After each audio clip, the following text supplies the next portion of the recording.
Ajith sir வந்து என்னைக்குமே across generation அவர் பெரிய இன்ஸ்பிரேஷன் தான், பெரிய ஐகான் தான். ஏன்னா அவருடைய தொடர் அந்த பேஷனை நோக்கின சேஸ் வந்து பயங்கரமா நிறைய. நான் அவர் ஒர்க் பண்ணும்போதுமே அவர்கிட்ட நான் சொல்லியிருக்கேன், அவர் என்னைக்குமே வந்து அவரோட பேஷனை வந்து என்னைக்குமே கைவிட்டது இல்லை. அதோடைய ஃப்ரூட்ஸ் வந்து அவருக்கு கிடைச்சிக்கிட்டே இருக்கிறதுங்கிறது இன்னும் எனக்கு இன்ஸ்பைரிங்கா இருக்கு. ஓகே, நம்மளாலையும் முடியும், தொடர்ந்து சேஸ் பண்ணிட்டு இருந்தா அதை பிடிச்சிருக்கும். பெரிய பெரிய பட்ஜெட்டுக்கெல்லாம் வந்து ஒரு வரவேற்பு கொடுக்குறாங்க. சின்ன பட்ஜெட்னா படத்தை எடுக்கிறது எனக்கு தெரியல சார். ஏன் சொல்றேன்னா, ஃபர்ஸ்ட் ஆஃப் ஆல் எனக்கு வந்து திரைமறைவுல என்ன இருக்குன்றதுக்கான இது இல்லை. பட் ஆனா அப்படி இருந்திருந்தா என்ன மாதிரி ஒரு சின்ன ஆக்டர்லாம் வந்து எல்லாத்தையும் வந்திருக்கும். ரெண்டு பேட்டியே நடந்திருக்காது. ஆதரவு இருக்கதான் செய்யுதுன்னு ப்ராப்ளம் கிரியேட் ஆகுதா? அதான் சார், அது பெரியவங்க அவங்க பேசி முடிவு எடுத்துக்குவாங்கன்னு நினைக்கிறேன். நான் அதை பத்தி கருத்து சொல்லி எதுவுமே நடக்க போறது. ஸோ ஒரே ஒரு ரெக்வஸ்ட் மட்டும், இந்த படத்துக்கான இதுவா இருந்ததுன்னா எங்களுக்கு உபயோகமா இருக்கும். அது மட்டும் கொஞ்சம் ஹெல்ப் பண்ணுங்க சார். சார் இன்னும் பேர் வைக்கல, ஒரு ரெண்டு படம் சைன் பண்ணி வச்சிருக்கேன். ஆமா ஆமா, ரொம்ப சந்தோஷமா இருந்தது. கோயம்புத்தூர் மக்கள் எல்லாருமே பயங்கர சப்போர்ட்டிவ். நாங்க நிறைய ஸ்ட்ரீட்ஸ்ல நிறைய இடங்கள்ல வந்து நாங்க ஷூட் பண்ணிருக்கோம். அவங்க வந்து அதை புரிஞ்சுக்கிட்டு, ஓ இந்த சைடு வரக்கூடாதா அப்படின்னு சொல்லி எங்களுக்காக பயங்கரமா சப்போர்ட் பண்ணிருக்கோம். சினிமா நிறைய வகையான கதாநாயகர்களை பார்த்துருக்குது. ஒரு சராசரி குடும்பஸ்தனை ஒரு கதாநாயகனா காமிக்கணும் அப்படின்னு சொல்லி நாங்கள் விரும்பணும். ஏன்னா ஒரு சராசரியான குடும்பஸ்தன் என்பவன், அது ஒரு ஆணா இருக்கலாம் பெண்ணா இருக்கலாம், குடும்பத்தினுடைய எல்லா சுமைகளையும் தாங்கி, ஆனால் அந்த குடும்பம் சந்தோஷமா இருக்கணுங்கிறதுக்காக பகல் பார்க்காம ஆண்களும் பெண்களும் உழைச்சிக்கிட்டே இருக்காங்க.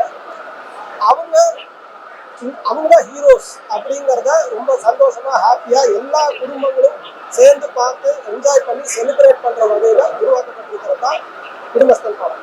இப்ப இந்த குடும்பஸ்தன் படம் எடுக்கிறீங்க, மத்திய மாநில அரசுகளோட திட்டங்களை ஒத்து ஒழுக்கமா சேர்றது கிடையாது, பணம் ரொம்ப கம்மியா வருது, இதனாலதான் குடும்பத்திலே பிரச்சனை வருது. அதை டார்கெட் பண்ணி ஏதாவது இருக்கு? அரசாங்கங்களை டார்கெட் பண்றது இந்த படத்தோட நோக்கம் இல்லை. ஒரு சராசரி குடும்பஸ்தன் என்பவன் அவன் அளவுல என்னென்ன பிரச்சனைகளை சந்திக்கிறான். இப்போ தீபாவளிக்கு கடன் வாங்கியாவது குழந்தைங்களுக்கு பட்டு துணியை எடுத்து கொடுத்து பட்டாசு வாங்கி பலகாரம் சாப்பிட்டு செலிப்ரேட் பண்றாங்க. அப்போ ரெண்டு மூடு இருக்கு அவங்ககிட்ட. கடன் வாங்கியிருக்கா, குடும்பத்தோட இன்னைக்கு சந்தோஷமாவும் இருக்கும். அந்த உணர்வை எப்படி நம்ம புரிஞ்சுக்கிறது? ஸோ அந்த மாதிரியான கைத்து மேல நடக்கிற மாதிரியான விஷயங்கள் தான் இந்த படம் டீல் பண்ணுது. காரணமே பணமா தான் வருது. பணம் இல்லைன்னா ஒண்ணுமே பண்ண முடியாது. அது வந்து நம்ம பாக்குற மாநில அரசாங்கம் மத்திய அரசாங்கம் உங்களோட வருது. அதே இல்ல சார், இந்த படம் அரசியல் பேசல.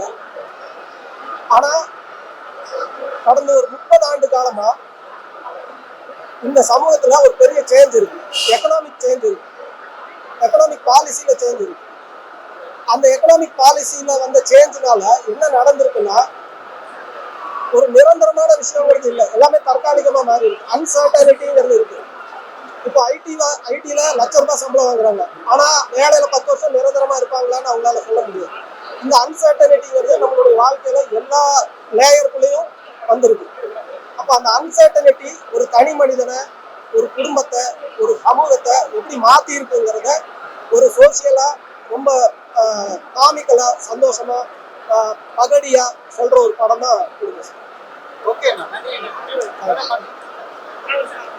வாங்க சாமியார்.